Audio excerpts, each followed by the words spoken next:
Hello, I'm Brigham Avery, and welcome to Hollywood and Ivy, where Sunset Boulevard meets Addison and Clark. The show where we get to know celebrity Cub fans from the entertainment world as we take you from Wrigley Field to the red carpet. Today's guest became widely known for his role as the stoic Ron Swanson on the hit show Parks and Recreation. He's not only an award-winning actor, writer, producer, and comedian, he's also a master woodworker and a true blue Cub fanatic. Please welcome Nick Offerman. Today, we're visiting with Nick Offerman. Nick, welcome to Hollywood and Ivy. Great to have you. Thank you for having me. Please talk about your first and earliest memory of being a Chicago Cubs fan. The thing that springs to mind, sadly, is Bill Buckner, who was such a powerful figure in my youth. Growing up out in the middle of the cornfields in a 3-speed Suburban, I had 3 siblings, and Dad would always quiz us as one of the ways to keep us from beating each other up in the back seat. A distraction, a quiz distraction. Yeah, and you know, back then when we had such a limited amount of information, using the newspaper and like the sort of program you could get at Wrigley, we would memorize everybody on the team's numbers. Oh, wow. And so, you know, in the late 70s into the early 80s is when these names that I used to I remember hearing Manny Trio and Ron Sano and Billy Williams as a little kid. But when I first came to watch the games, Bill Buckner, and not just because of his mustache, jumped out as like somebody who to pattern myself after, and Ivan DeJesus. Mm-hmm. And so in that era, that's what I remember is around the agricultural family. There's a lot of card playing.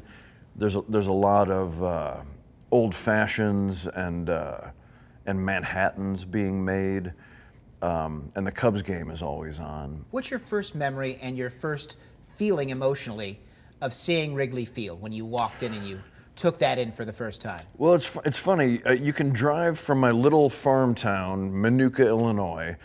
If there's no construction and the traffic is smooth, you can get to the lake in 45 minutes, which is a trip to the grocery store in Los Angeles.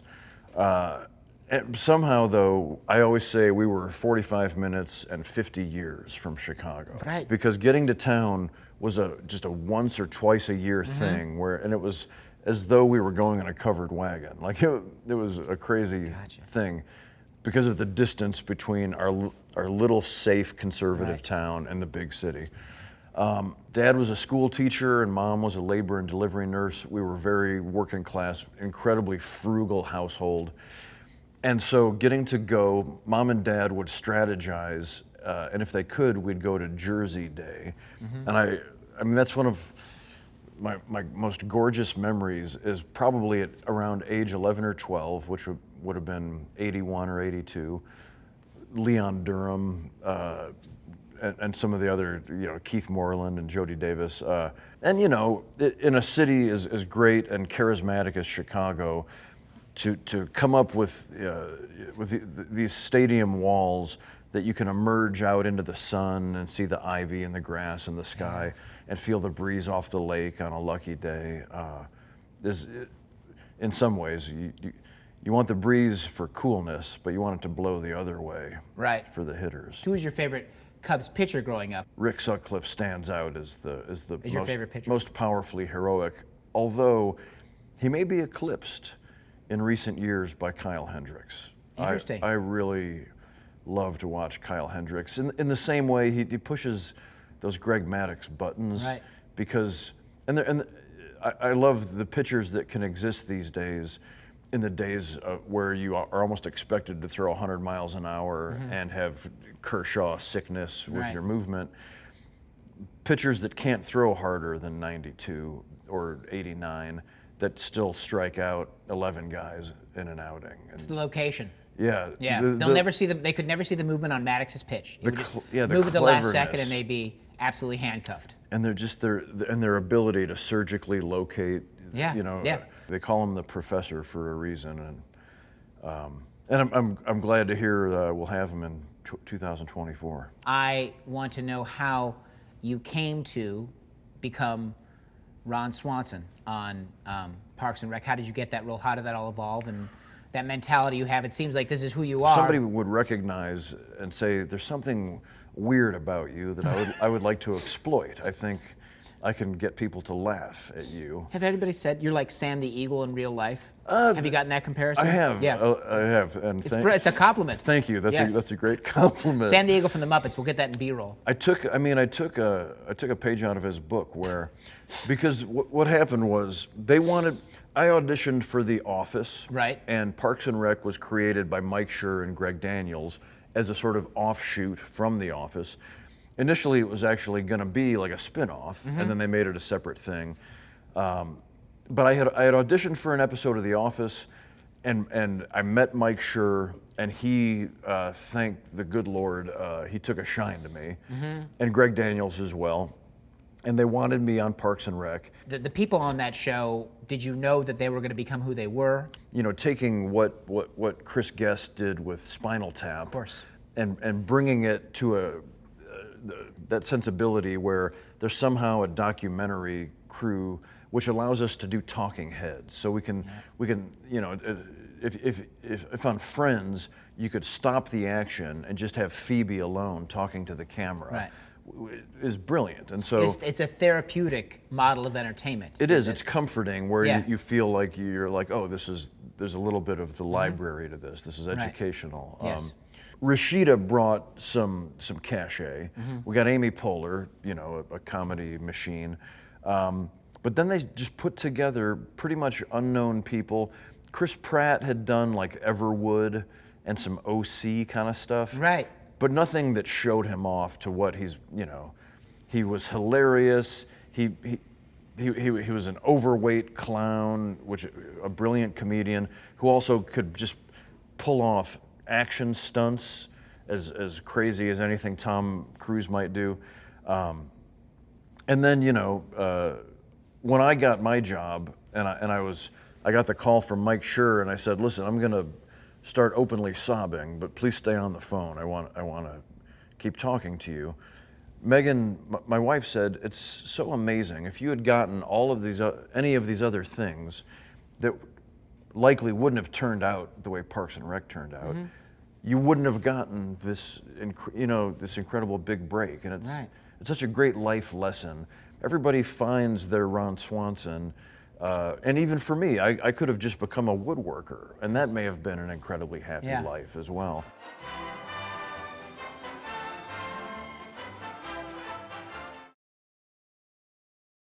This segment of Hollywood and Ivy is brought to you by the Salsa King of Chicago. And welcome back to Hollywood and Ivy. Today we're visiting with Nick Offerman.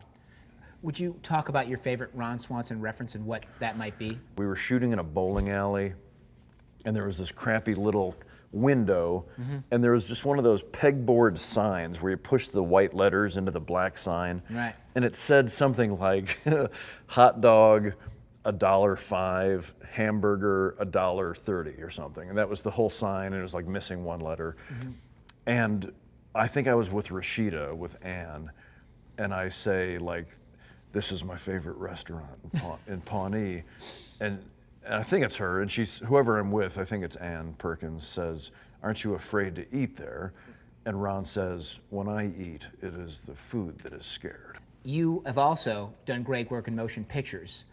One I want to talk about is the founder. That's a generous estimation. You need to get out more. I'm a generous person. I'm trying to. But the founder with Michael Keaton, who I love, and you played one of the McDonald brothers. And we tie everything to the Cubs. So in '84, the Cubs played the San Diego Padres, who were owned by Ray Kroc, and they had R.A.K. on the side. That's right. And Ray had passed away that year, but his wife, his widower, was in the crowd, and she was, after about the 7th or the 8th inning, she was cheering for the Cubs because she was from Chicago. So they kind of had her in the stands being interviewed. And I remember that. It's amazing how that there's so many connections. But Ray Kroc from California. Joan, I believe, was her name. I believe so. Yes. But. Well, and I mean, he took the McDonald's brothers story, and thank you, I appreciate that. Yeah. It's an underappreciated movie. So I thought Michael Keaton should have got He was some great. awards attention Yes. for that. He was And what so they show in good. that movie is that McDonald's isn't about hamburgers; it's about real estate. It's about real estate. Right? That's right. Brilliant. And John Carroll Lynch also just does such a beautiful job as my brother, Big Mac McDonald. That's right. But also, I mean, not only is the Joan connection, but they discovered us in San Bernardino, where we created fast food. Yep. And they moved it to the suburbs of Chicago, and Yep. that was, A Chicago-LA connection. the springboard. Just like this show. Talk about your woodworking. Now, you've done that for a long time. I want to know, have the Cubs contacted you perhaps about making bats? Is that a question you've been asked? Close. I grew up in a farm family, so I grew up using tools. Farmers are the great heroes of our world. They make everything, most importantly, the food that we eat. And so I was a carpenter, I was a mechanic, I was a cook, I was a tailor, you name it. And so in Chicago theater, I had my own scenery shop because I couldn't get cast. It took me a while to discover naturalism. And so while I was waiting, I tried to keep myself valuable to theaters. And so while I was there, I started building scenery and props. Then when I moved to LA, that continued, where I was building decks and cabins as well as furniture for people. At some point, I guess it was on Twitter, John Lester and I got in touch and became friendly. And so they were out playing the Dodgers, and he and Anthony Rizzo came over to my shop. And I was so excited, for obvious reasons, to have these two guys who are so impossibly enormous. Yeah. To see them in their civvies, And did you guys have a project? Did you carve something? Did you make a coaster? Well, it's funny. I've turned a lot of bats on the lathe. None, not really for use so much as just it's a great gift item to make a bat and engrave stuff in them. Yeah. You were on stage in 2017 at the ESPYs with Bill Murray. Cub power, Cub dignity. Celebrating the Cubs' World Series victory, and you poured champagne on each other's heads. I don't know if you guys do kids' parties or graduations. It was pretty incredible. I mean, because I make networks nervous, they usually don't invite me to do things like that. But somehow I got the sign off where I got to give a little speech. And then Bill came out to do a bit. It was really surreal for me because I've crossed paths with Bill Murray a few times over the years. In fact, he played our dead Mayor Gunderson on Parks and Rec. Oh wow! which is pretty funny that we got Bill Murray, but the arrangement was that he only if he could sleep the entire time that he was on camera. Where were you, Nick Offerman, in 2016 when the world stood still and everything changed? So up until that point in my life, you can safely book gigs in October and beyond. It hadn't occurred to me to hold some dates open, for the Cubs to play Cleveland in the World Series. And so the night of Game 7, I was playing a gig in Dallas in a beautiful theater called the Majestic Theater. And I've got 2,000, 2,500 people. And the whole time now, and the funny thing is about the Cubs, especially because of the history of WGN, wherever you go in the country or the world, there are Cubs fans. And so any city, there's a certain contingent. And if people are my fans, that is also a crossover. So no matter where I was, at least a third of the audience was a Cub fan to some level. So during these book events, I would keep my laptop open and keep the game on. And I would be talking about woodworking in my book and say, okay, Javi just stole second. And then I would keep going with the thing. And it was fun. Like even people that weren't Cub fans, I did it with a sense of humor. So the way that game went, I finished the thing, and it's only, it's the 8th inning or something. And so I went up to watch in the box office manager's thing. And then clearly the game is going to keep I sat there for 90 minutes or something watching. All by yourself? Until it got to, and they brought me a couple beers. Right. And then it got to the rain delay. Yeah. And so, and they were like staying up and keeping it open so that I could do this.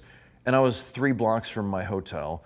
So I said, let me let you guys go home and let me make a dash to my hotel. So I did. During the rain delay, you left the office and went home during that 13-minute rain delay. Yeah. Okay. And so I got into the lobby and they were gonna start playing again. So I got up to my room, watched the end of the game, and so it was really surreal. It was maybe 1 a.m. in Dallas. Yeah.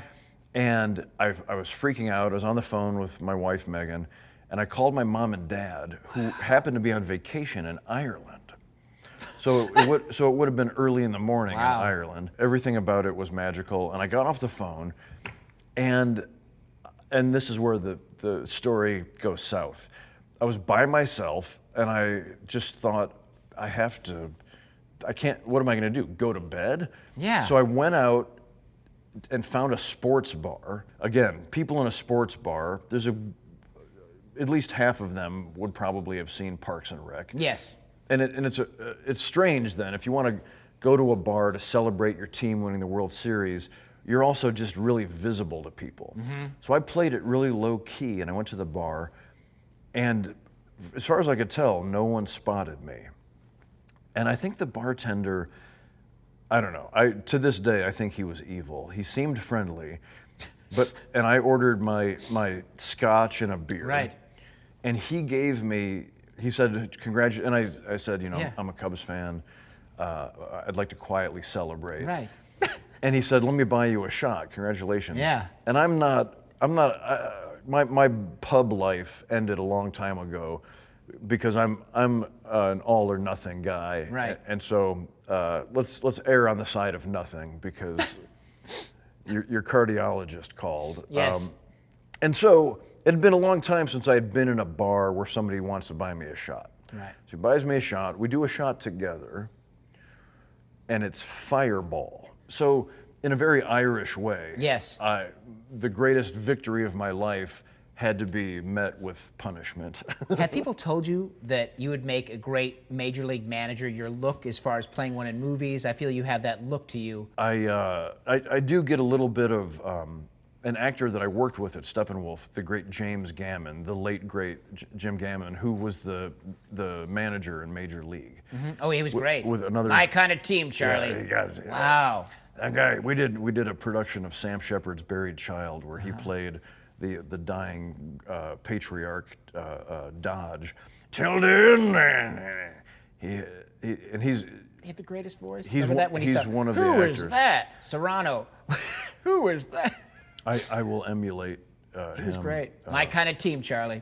Yeah. So thank you for that. I was thrilled actually a couple years ago. I got to do some of the new series League of Their Own, and I got to throw one pitch. Wow. Teaching my splitter to a pitcher on the team. Right.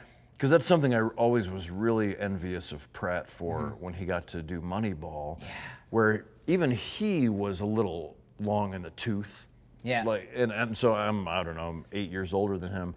And so to watch those years go by as an actor where you're like, well, I'm probably not going to get to play a Major League Baseball player.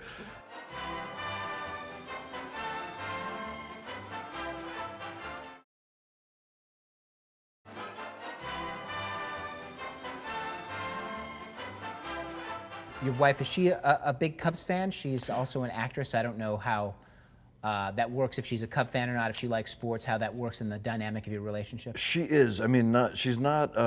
She's from Oklahoma City, which is actually a big Cubs town because of WGN, and they didn't have, the closest thing they would have would be Texas teams. Right. And that preceded Colorado. And then, as I said, she went to Northwestern and got her start in Chicago theater. So she's always been adjacent to it and like has sung at Cubs games. Sure. And so she's a Broadway like legend. And so she is, I mean this as a compliment to her, she is, without disparaging the rest of us, she's a little sophisticated to be a sports fan. Ah.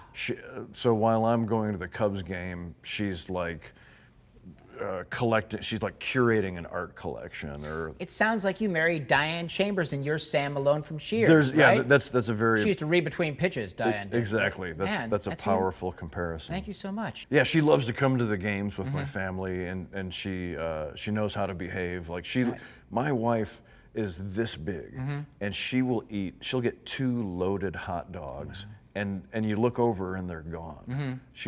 I really look up to her in a lot of ways. We were talking earlier, and you said that really baseball is your only love, and that you don't. That's the kind of the sport that you've adapted to, and you really don't have passion or maybe even time or energy for any other sports, and that makes perfect sense because, as we know, it's the best game.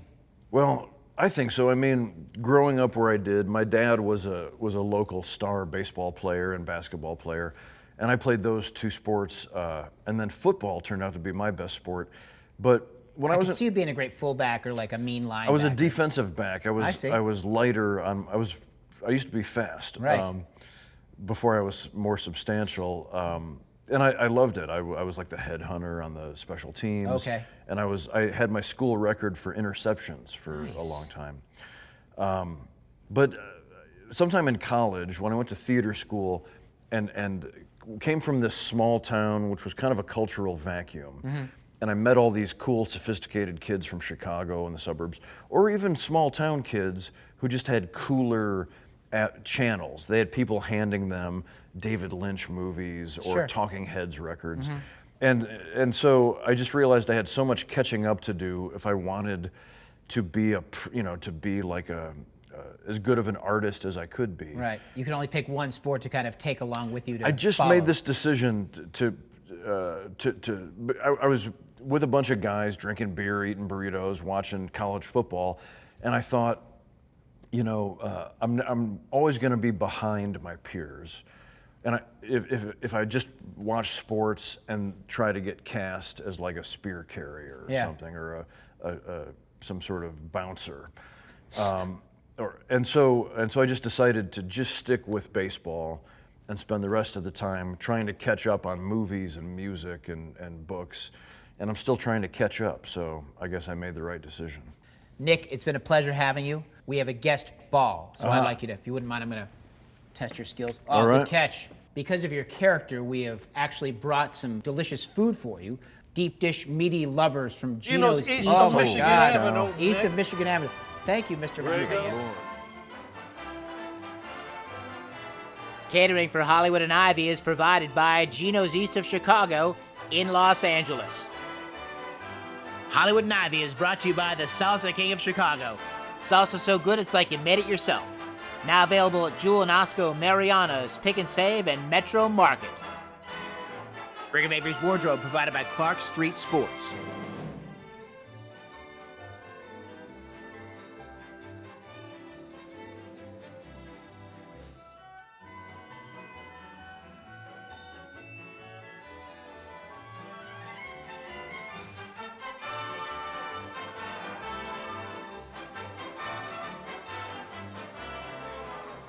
Hollywood and Ivy was filmed live at Universal Studios in Hollywood, California. Hollywood and Ivy is a presentation of Brigham Avery Productions.